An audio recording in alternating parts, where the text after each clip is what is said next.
अस्सलाम वालेकुम। उम्मीद है आप खैरियत से होंगे। वीकेंड शुरू हो गया। आई होप आपका अच्छा वीकेंड गुजरे। हमारा तो नहीं गुजरा अच्छा वीकेंड, खबरें अजीबो गरीब ही हैं। लेकिन इंटरनेशनल में ये है कि डोनाल्ड ट्रंप ने बहुत भड़के मारी थी। आप लोगों ने देखा होगा कि अगर पुतिन आएगा अलास्का में वो कॉन्फ्रेंस के लिए, तो मैं 2 मिनट में उसने लफ्ज़ बोले थे, मैं पैराफ्रेज कर रहा हूँ, उसकी बॉडी लैंग्वेज से मुझे उसकी बातों से पता लग जाएगा कि वो डील बनाने आया है सीज़ फायर की या नहीं। और मीडिया के सामने बड़ी सख्त बातें कर रहा था ट्रंप। लेकिन जब पुतिन आया तो वहाँ पहले B-2 बम्बर भी उड़ाया, स्पिरिट बम्बर जो ईरान पे उसने हमला किया उसके सर के ऊपर से, और बड़े फिल्मी किस्म के वो एक्शन वाले सीन थे हॉलीवुड वाले। और उससे हैंडशेक भी बड़ा उसने वो जो झंझोड़ के करता होता है ट्रंप। और पुतिन भी बड़ा जैसे कैजुअल और कुछ जगहों पे हंस पड़ा, और उसने जोक्स भी किए, इंग्लिश बोली जो बहुत रेयर बात है। एक बड़ी स्ट्रेंज डिप्लोमेटिक सी मीटिंग थी। इसमें से टेंजिबल टेकअवेज ये थे, क्योंकि ट्रंप ने पुतिन से कोई टेंजिबल वादा नहीं लिया, और कुछ कमेंटेटर्स अमेरिकन यही कह रहे थे कि यार हम बड़े डिसअपॉइंट हुए हैं, ये इतनी हिस्टोरिक मीटिंग हुई है और कुछ हासिल नहीं हुआ। मेरी राय इससे मुख्तलिफ है। मेरी राय ये है, और आप हर जगह देखेंगे राय यही बन रही है, कि पुतिन की फतह, डोनाल्ड ट्रंप की शिकस्त, अलास्का में क्या हुआ। वो ये वाली आई थिंक ये bullshit है। आई थिंक हकीकत ये है कि डोनाल्ड ट्रंप हैज़ अचीव्ड जो अमेरिकन डीप स्टेट और सिक्योरिटी स्टेट चाहती है, एग्जैक्टली फ्रॉम पुतिन। कि पुतिन एक नीम आंच के ऊपर एक जंग पकाई रखे वेस्टर्न ईस्टर्न यूरोप के बॉर्डर के ऊपर, जिससे नेटो एलाइज जो हैं, ख़ास तौर पे फ्रांस जो कि एक इंडिपेंडेंट फॉरेन पॉलिसी फेयरली रखता है बाकी यूरोप से और अमेरिका से। अमेरिका चाहता है कि जिस तरह यूके और ऑस्ट्रेलिया उसके अच्छे बच्चे बन के रहते हैं, दोनों अच्छे बच्चे हैं ना उसके, लेफ्ट और राइट, अच्छे बच्चों की तरह बन के फ्रांस भी रहे, और उसको खींचतानी की पॉलिसी, पुश एंड पुल की पॉलिसी के तहत यूरोप को मिलिटराइज करना चाहता है वो अगेंस्ट रशिया। शॉर्ट टर्म के अंदर जिस तरह वर्ल्ड वॉर 2 के अंदर हुआ था कि नाटसी जिस तरह थे वो एक एलाय बन के आए थे अमेरिका के सामने, और क्रॉस बॉर्डर उनकी ट्रेड और ताल्लुकात और इंटेलिजेंस शेयरिंग चलती रही थी, इसके बावजूद कि उनके दरमियान जंग थी, क्योंकि अमेरिका का बड़ा इंटरेस्ट जो था वो यूरोप को ताबेदार करना। और अल्लाह का फजल देखें आपके पिछले 50-60 साल में ताबेदारी जो यूरोप ने और EU ने दिखाई है, वो मेरे ख्याल में तारीख़ ने किसी, शायद मुसलमानों के ग़ुलाम मुल्कों ने भी वो ताबेदारी नहीं दिखाई अमेरिका को जो भाई यूरोपियन यूनियन ने दिखाई है। यानी अपने मतलब ग्रीस की मिसाल ले लें, पूरा पूरा ग्रीस डी इंडस्ट्रियलाइज हो गया यूरोपियन यूनियन की, अमेरिका की डॉलर हेजेमनी के और यूरो हेजेमनी के चक्कर के अंदर। पूरे पूरे मुल्कों ने अपनी नेटिव एनर्जी इंफ्रास्ट्रक्चर उठा के पूरा का पूरा रूस को दे दिया। यानी जर्मनी में जब नॉर्ड स्ट्रीम पाइपलाइन फाड़ी गई as a tactical manoeuvre by America ताकि वो टॉर्चर करे यूरोपियंस को, तो जर्मनी में लोग ठंड से फ्रीज करके मर गए, बिकॉज उनकी मेन एनर्जी गैस सप्लाई से आती है और वो गैस से अपने घरों को हीट अप करते हैं। तो जर्मनी में एक्चुअल बुजुर्गों की अमवात हुई। इतना प्रेशर आया जर्मनी ऐसे अमीर मुल्कों पे कि अमेरिका की वो चाल चल पड़ी। इसी तरह एक नीम आंच पे पुतिन के साथ एक जंग को बरकरार रखने का ही इरादा है, मेरी राय ये है, और सिर्फ डिप्लोमेटिक विंस की शक्ल में, पॉलिटिकल विंस की शक्ल में कि मैंने पीस करवा दिया। डोनाल्ड ट्रंप ने वो थाईलैंड कैम्बोडिया की झड़प के अंदर आके कहा फौरन मैंने पीस करवा दिया।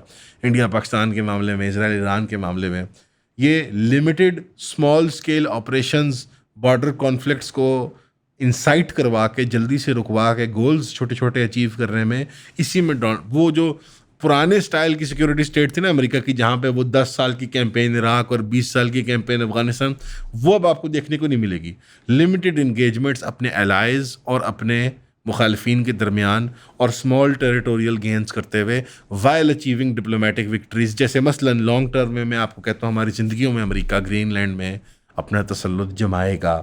ऑलरेडी उसकी मिलिट्री बेसिस हैं, और ग्रीनलैंड को उसने अज़म कर लिया कि वो एक न्यू मनरो डॉक्ट्रिन बनाना चाहता है, जहाँ वो यूरोप, लैटिन अमेरिका और उस तरफ अलास्का के अंदर एक डक्का लगा देगा कि अमेरिका के करीब कोई भी मत आए, कोई करीब मिलिट्री बेस छावनी ना बने, और अमेरिका एक खुद लिटरली, जिस तरह अंग्रेजी में कहते हैं ना कि no man is an island unto himself, कि अमेरिका अकेले एक आइलैंड अनटू देमसेल्व्स बन के तसल्लुत अपना जमाए रखे दुनिया के ऊपर। ये हो गई है टोटली पुतिन वाली बात। अगले हफ्ते वो जो स्टेज ड्रामा एक्टर थे ज़ेलेंस्की साहब यूक्रेन के, वो भी आ रहे हैं। यकीनन वो असला मांगेगा, और ये कुछ रियायत मांग के गए हैं रूस भी अपनी जंग के अंदर। एक जो मज़े की बात इसमें से निकल के आई है वो यही है कि जहाँ एक तरफ यूरोप को स्क्वीज़ करना मकसद अमेरिका का, दूसरा मकसद इस खित्ते के अंदर इंडिया को स्क्वीज़ करना है। और इंडिया की मेरा ख्याल है अब स्क्विशिंग पॉइंट तक मोदी आ ही चुका हुआ है, कि अब करीब है कि उसका सर या उसकी पीठ फटे और सारा उसका जिस्म का जूस निकल आए।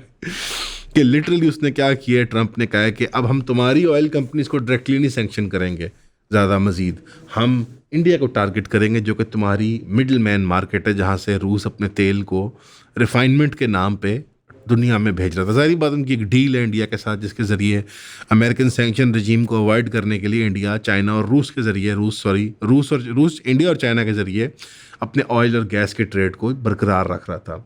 आप लोगों की सपोर्ट की वजह से आज हम यहाँ पे हैं। आप लोगों की सपोर्ट की वजह से हम ये कंटेंट बनाते रहते हैं।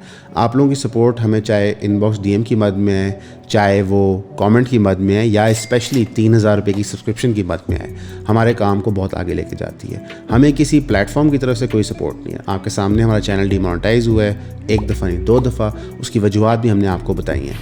डिमोनेटाइजेशन या फिर किसी की आवाज़ बंद कर देना बहुत गलत है, चाहे वो किसी भी इशू पे बात कर रहा हो। फ्रीडम ऑफ स्पीच के साथ खड़े हुए और हमें 3,000 रुपये की सब्सक्रिप्शन प्रोवाइड करें। हमने ऑलरेडी ज़्यादा कंटेंट प्रोड्यूस करना शुरू कर दिया अपने पेड सब्सक्राइबर्स के लिए, और हमारी इवेंचुअली कोशिश होगी कि जो हमारा आधा कंटेंट है वो पेड सब्सक्राइबर्स के लिए ही हो। तो ईऑन फैमिली का पार्ट बने, 3,000 रुपये दें, सब्सक्राइब करें। तो अगर आज जाना सवाल है, ये सारे टैरिफ्स इंडिया पे लगते जाएंगे या लगने जा रहे हैं, तो रूस का तेल का और गैस का निज़ाम कहाँ जाएगा? चीन और पाकिस्तान। तो पाकिस्तान जो है उसने अपने आप को बड़ी अच्छी तरह पोजीशन कर लिया हुआ है, और ये हमारे लिए डिप्लोमेटिक विन नहीं है। अगेन लॉन्ग टर्म में मैं आपको बता रहा हूँ, इंडिया ही उसका हदफ है, इंडिया ही उसका दोस्त है, इंडिया ही उसका रीजनल एलाय है। लेकिन शॉर्ट टर्म में जो बैलेंसिंग एक्ट पाकिस्तान खेलता है, शायद मेरे ख्याल में उस बैलेंसिंग एक्ट में फ़िलहाल कामयाब रह रहा है, और वो प्राइमरली हमारी मिलिट्री स्ट्रेंथ के ऊपर है। डिप्लोमेटिकली हमने इतना अच्छा काम नहीं किया। सिविल गवर्नमेंट और ब्यूरोक्रेसी और हमारी टेक्निकल जो स्टाफ है, इतना इम्प्रेसिव प्रोग्राम हम नहीं रन कर रहे। जहाँ तक मेरी राय है, हमारी उस फतह की बुनियाद पे ये जो इनर्शिया जो चल रहा है। तो ये है जो मार्केट की सूरत हाल है ग्लोबल लेवल पे। पाकिस्तान इसमें से क्या एडवांटेज निकालता है, ये पाकिस्तान के ऊपर है। मेरी सस्पिशन ये है कि इंडिया हमारा जो पड़ोसी है, अब वो एक नया किस्म का हिंदुत्व लेके आएगी जो कांग्रेस की शक्ल में आएगा। इस इलेक्शन में कंप्लीटली तो नहीं, बट बीजेपी को एक शिकस्त मिलेगी, और अगले इलेक्शन में तो मेरे ख्याल में कंप्लीटली हिंदुस्तान के अंदर आपको कांग्रेस छाया हुआ नजर आएगा। अगेन कोई पता नहीं, चीज़ें बहुत फास्ट एक्सेलरेट कर रही हैं आजकल, तो शायद हिंदुस्तान के अंदर आपको राहुल गांधी अनकरीब नज़र आ जाए। एक अपकमिंग बड़ी अपडेट है, सितंबर के अंदर डोनाल्ड ट्रंप ने इसराइल जाना है, और वहाँ फिर चीमागोइयाँ शुरू हो गई हैं कि वो टेंपल बनाने की अनाउंसमेंट करना चाहते हैं। अब जो मस्जिद अल-अक्सा को शहीद करवा के वहाँ टेंपल बनाने के इरादा है। अब उसी स्टार्ट के अंदर वो कहेंगे कि यहाँ नहीं, हम साइड पे एक दीवार बना लेते हैं, ऐसे कर लेते हैं। ये एक लूमिंग थ्रेट है। प्लस वो उसका इसराइल का विजिट बड़ा कैटास्ट्रोफिक होगा, क्योंकि वो एक जेनोसाइड की सूरत हाल में होने लगा है। तो मेरा शक किया है कि सितंबर में पाकिस्तान इंडिया साइड हो, रूस यूक्रेन यूरोप साइड हो, कहीं ना कहीं स्पार्क्स जो हैं वो फ्लाई कर सकते हैं। तो जो ऑटम आ रही है सितंबर अक्टूबर वाली, या जो एंड है सावन का, ये बड़ा ही एक फ्लैश पॉइंट बन सकता है दुनिया में ग्लोबली। पाकिस्तान ने देखना कि अपने आप को यहाँ किस तरह पोजीशन करता है। डोमेस्टिक फ्रंट पे आए तो बहुत ही डिप्रेसिंग खबरें हैं। केपी में जो सैलाब आए हैं, इसमें अब तक 327 लोग शहीद हो चुके हैं खैबर में। बुनेर डिस्ट्रिक्ट सबसे बैडली हिट हुआ है, और वहाँ स्पेसिफिकली 200 के लगभग शहादतें रिपोर्ट की जा रही हैं। इसके अलावा 12 जीबी में और 9 आज़ाद कश्मीर में शहादतें वाक़या हुई हैं। अब ये तबाही जो है, इसमें वो चॉपर की भी बहुत बड़ी ट्रेजिडी है कि जो रिकवरी चॉपर था वो भी क्रैश कर गया, और उसमें भी लोग शहीद हो गए, और ये मोहम्मद एजेंसी की तरफ हुआ था।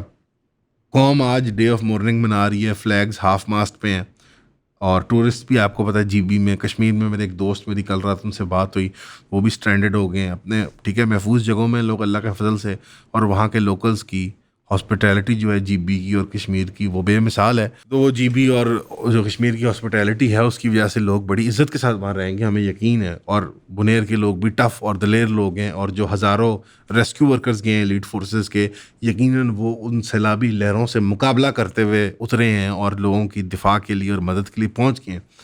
लेकिन हमेशा की तरह पाकिस्तान में, चाहे वो 2005 के ज़लज़ले हों, सैलाब हों हमारे मुख्तलिफ, हम एक डाउन स्ट्रीम कंट्री हैं, हमारी तरफ पानी का रुख हमेशा आना है। ये सैलाब बार बार प्रेडिक्ट किए जाते हैं। क्या हमने वो इंफ्रास्ट्रक्चर क्रिएट किया है डिज़ास्टर रिलीफ और डिज़ास्टर मैनेजमेंट का, यानी दोनों चीज़ें। मैनेजिंग द डिज़ास्टर जब वो होता है और फिर रिलीफ देने का, आई वुड आंसर नहीं। हमारी स्पेसिफिक डिज़ास्टर रिलीफ फोर्सेस जो हैं वो उस तरह से ना तश्कील दी गई हैं, ना उनकी ट्रेनिंग है, ना उनके पास इक्विपमेंट है, ना उनका जो एग्जिस्टिंग इंफ्रास्ट्रक्चर है पुलिस, फौज और इन चीज़ों का और रिलीफ वर्कर्स का, उन्हीं को इस्तेमाल किया जाता है रेस्क्यू के लिए। स्पेसिफिक डिज़ास्टर मैनेजमेंट की फोर्सेस हमारी एज सच फॉर्मलाइज लेवल पे नहीं है, नंबर एक। नंबर दो, डिज़ास्टर मैनेजमेंट के चक्कर में ना हमने अनाज और गल्ले के साइलो बनाए हुए हैं जहाँ हम स्टोर करते हैं खाने को, ना हमने हर जगह फ़र्स्ट एड और इस तरह की इक्विपमेंट को मैंडेट किया हुआ स्कूलों के अंदर, कॉलेजों के अंदर, जहाँ स्कूल, कॉलेज और यूनिवर्सिटियाँ और गाँव ही तबाह हुए हैं। ना हमने गाँव के अंदर जो डिस्पेंसरियाँ या जो बेसिक हेल्थ यूनिट कायम किया हुआ है उनके अंदर डिज़ास्टर रिलीफ किट्स नहीं रखी हुई हमने, जो पानी को प्योरीफाई करने की होती हैं, मॉस्कीटो नेट्स वगैरह, बहुत चीज़ें हैं, एक पूरी फहरिस्त है, मैं जाना नहीं चाहता। और ना जो मेन काम है, ना हमने छोटे छोटे मिनी डैम्स बनाए हुए, बंद नहीं बनाए हुए, पक्के बंद नहीं बनाए हुए, स्पिल वेज नहीं बनाए हुए, फ्लड वाटर के हमने रिलीफ वेज नहीं बनाए हुए, बल्कि हमने तो शहर पूरे पूरे फ्लड एरियाज़ के अंदर बना दिए, पूरे पूरे टाउन आबाद कर दिए, पूरे पूरे गाँव आबाद कर दिया। क्योंकि प्रॉपर्टी डिस्ट्रीब्यूशन की स्कीमें जो है हमारी प्राइवेट और पब्लिक सेक्टर की, वो बहुत ही इल ऑर्गेनाइज्ड और स्टूपिड है, प्रॉफिट सीकिंग है, वो ह्यूमन यूटिलिटी को मैक्सिमाइज करने वाली नहीं है, वो लोगों की सेफ्टी को देखने वाली चीज़ें नहीं है।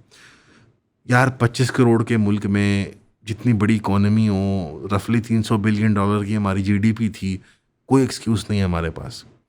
अब केपी गवर्नमेंट रिलीफ भी अनाउंस करेगी, $1.5 बिलियन रुपीज़ उन्होंने कहा कि वो हाईवेज़ और पुलों को रिस्टोर करने के लिए पैसे लगा रहे हैं। लेकिन जो मुल्क एक फ्लड प्रोन मुल्क है, जहाँ पे रेगुलरली आपके यहाँ पे ये कैटास्ट्रॉफीज आनी है, वहाँ तैयारी ना हो, वहाँ स्पिलवेज ना हो, वहाँ वो वाटर ड्रेनेज के वेल्स ना बने हों, वहाँ पे ये सीपवेज ना हो, ये बहुत ज़्यादा टेक्निकल चीज़ें अवेलेबल हैं और बहुत लो कॉस्ट ऑप्शंस हैं, बहुत लो कॉस्ट ऑप्शंस है। लोकल कम्युनिटीज़ को एम्पावर करके, ट्रेन करके आपकी टास्क दे देते हैं।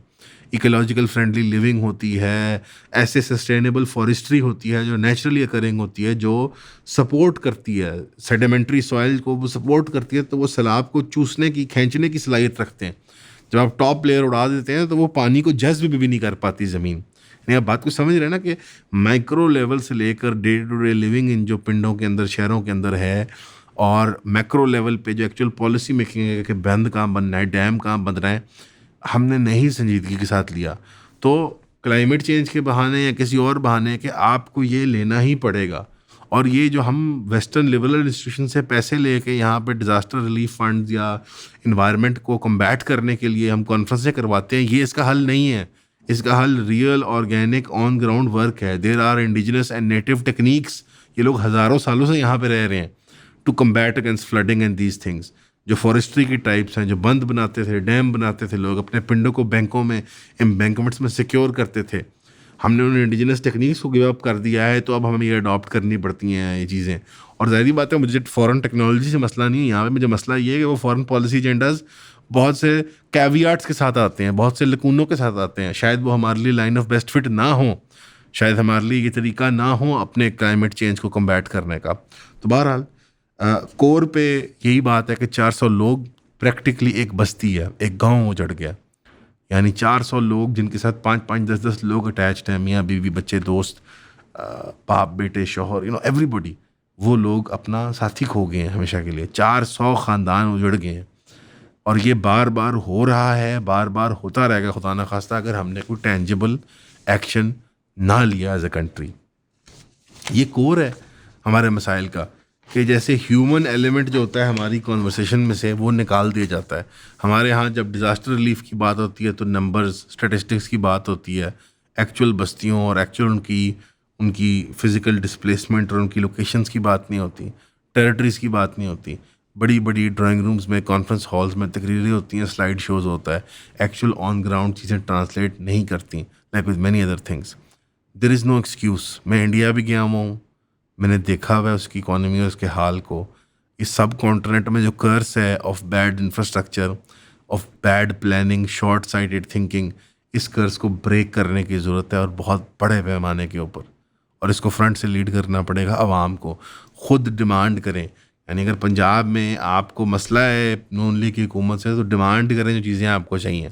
ये कह देना कि वो ट्रैम नहीं है, वो बस है, और जोक करके मूव ऑन कर देना, ये काफ़ी नहीं है। एक्सप्लेन टू देम आपको किस किस्म की पब्लिक ट्रांसपोर्ट चाहिए। मैं एग्जांपल के तौर पे कह रहा हूँ, अभी लाहौर में स्मॉग आने वाली है। I don't want to make this about Lahore, और मैं लाहौर में रहता हूँ, बट एक लर्निंग मोमेंट है, एक टीचिंग मोमेंट है कि बार बार सैलाब आता है नॉर्थ में, बार बार ये पानी बहता है। ये अभी से नहीं, ये 78 साल से हो रहा है। तो इसका हल क्या है, वो हल कब इख्तियार किए जाएंगे। इसी तरह स्मॉग अब लगातारता के साथ 15 से 20 साल से एक रियलिटी बन चुकी हुई है लाहौर की, और लगातारता के साथ सर्दियों में बच्चों को, बुज़ुर्गों को ब्रोंकाइटिस, एम्फिसीमा, मुख्तलिफ लंग कंडीशंस डेवलप होती हैं। एट द मिनिमम लोगों को एलर्जिक रिएक्शंस होते हैं, खांसी हो जाती है, ज़ुकाम हो जाता है। एयर प्योरीफायर या एयर फिल्टर घर में लगाना इसका हल नहीं है, मास्क पहनना इसका हल नहीं है, लिमिटेड आवर्स में लोगों को बाहर रिस्ट्रिक्ट करना उनकी मूवमेंट उनका हल नहीं है। हल इसका फ्यूल के अंदर है, हल इसका कैटलिटिक कन्वर्टर के अंदर है, फ्यूल क्वालिटी के अंदर है, हल इसका क्रॉप बर्निंग के अंदर है, हल इसका चिमनीज़ के अंदर है, हमारी फैक्ट्रीज़ और भट्टों के, कि वहाँ स्क्रबिंग की डिवाइसेस लगाई जाएँ, स्क्रबिंग की जाए। अगेन EPA बना के पंजाब गवर्नमेंट ने, एक एग्जांपल बहुत रेलेवेंट है, एक अलामती काम ज़रूर कर दिया, लेकिन जो डीप रूटेड सिस्टमिक माशरती, इंडस्ट्रियल और कमर्शियल हैबिट्स हैं हमारी, वो नहीं चेंज कर रही। अगर मुल्तान में चले जाएं तो DHA हो या प्राइवेट हाउसिंग स्कीम हो, वो क्यों बन रही है? वो आम के बाग उजाड़ के बन रही है, वो नेटिव फॉरेस्ट्री उजाड़ के बन रही है। कराची में मैंग्रोव उड़ा के रख दिया हमने, कोई कॉज ऑफ कंसर्न नहीं। कोई इकोलॉजिकल डिपार्टमेंट्स पड़े हुए हैं, रिसर्च पेपर शाया कर देते हैं, वो एग्रीकल्चरल, इकोलॉजिकल, फॉरेस्ट्री डिपार्टमेंट्स, नौकरियां लगी हुई हैं लोगों की, उनकी बात नहीं सुननी हमने। हमारा ठीक ठाक यहाँ का बना हुआ इंफ्रास्ट्रक्चर एनवायरमेंटल प्रोटेक्शन का, जो अपना खुद का बनाया हुआ ब्रिटिश के ज़माने का चला हुआ है, उसको नहीं यूज़ करते। बाहर से लाओ, नई एजेंसी बनाओ। EPA फॉरेस्ट्री डिपार्टमेंट का क्या फिर फ़ायदा? उसी के एम्बिट में आनी चाहिए ना, या किसी और डिपार्टमेंट के, सेपरेट एनवायरमेंटल प्रोटेक्शन एजेंसी क्यों? पॉलिटिक्स, पेटी पॉलिटिक्स, वो जो घटिया जमहूरी सियासत है हमारी, लो लेवल की एंगेजमेंट फार्मिंग की, वोट फार्मिंग की, कि ओ तक को 20 नए ट्रक लिए हैं जी ग्रीन रंग के, उन पे पूरी क्लैडिंग लगा दी है EPA की, और वगैरह वगैरह। Real tangible steps have to be taken, और पॉलिसीज़ लोगों को एक्सप्लेन कर करके, एक्सपर्ट्स को ला के उनकी वीडियोस, उनके लेक्चर, उनकी टॉक्स, उनकी प्रेजेंटेशन शाया करें, आवाम को दिखाएं कि हम ये काम कर रहे हैं। ये हमारा 10 स्टेप प्रोग्राम है लाहौर को साफ़ करने का, ये हमारा 20 स्टेप प्रोग्राम है खैबर को, GB को और कश्मीर को फ्लडिंग से प्रोटेक्ट करने का। सरकारी फेडरल लेवल पे भी, सूबाई लेवल पे भी। लाहौर के MNA MP का गिरेबान पकड़े हैं आप, जिसको आपने वोट दिया या नहीं भी वोट दिया, जो आ गया है उसका गिरेबान पकड़े हैं आप, उसे कहें भाई मुझे स्मॉग नहीं चाहिए यहाँ पे, मुझे हल चाहिए 1 साल के अंदर स्मॉग का मसला। जिंदा कौमें ऐसे ही करती हैं, और पाइंदा कौमें जो सांस लेने की गुंजाइश रखती हैं, तो हमें तो सांस लेने की लिटरली इजाज़त नहीं है लाहौर के अंदर। दुआओं में याद रखिएगा, ख़ास दुआ कीजिएगा शुहदा के लिए जो सैलाब में बहे हैं। सैलाब में बहने वाले लोग शहीद होते हैं, और की मग़फ़रत के लिए, उनके ख़ानदान को सब्र अता करने के लिए, बट सबसे ज़्यादा इस्लाही इक़दामात के लिए कि स्टेट अपने पंचायत पब्लिकली लगाए, बिठा के स्टेप बाय स्टेप दिखाए हमें। हमारे पे ओनस मत शिफ्ट कर दीजिएगा कि आपने प्लास्टिक वाले में नहीं डाला और आपने ग्लास वाले में नहीं डाला। वो रिसाइकलिंग वाली WWF वाली हमारे ऊपर ना डाल दीजिएगा कि वाह पैंडा मर रहा है बिकॉज तुम यहाँ पेप्सी की बोतल पी रहे हो। आप अपना मसला बताएं, आप कैसे हल करेंगे। सिविक ड्यूटीज सिखाएं, सिविक सेंस सिखाएं, बनाएं ट्रैश पॉइंट्स वगैरह, but this are not the solutions. जो प्यारे प्यारे ट्रैश पॉइंट जिनमें हम कूड़ा डालते हैं, वो सारा निकाल के डंप ही होता है, बड़े डंप के अंदर, वो ग्राउंड वाटर में ही जाता है। हुकूमत ने आगे कोई ट्रैश ट्रीटमेंट प्लांट नहीं लगाए हुए। तो everyone needs to clean up their act. किसी एक का मसला नहीं है, फ़ौज भी इसमें शामिल है, आवाम भी इसमें शामिल है, स्टेट भी शामिल है। अब आके अपना सोल्यूशन दें हमें। दुआ में याद रखिएगा, चैनल देखते रहिएगा। अस्सलाम वालेकुम।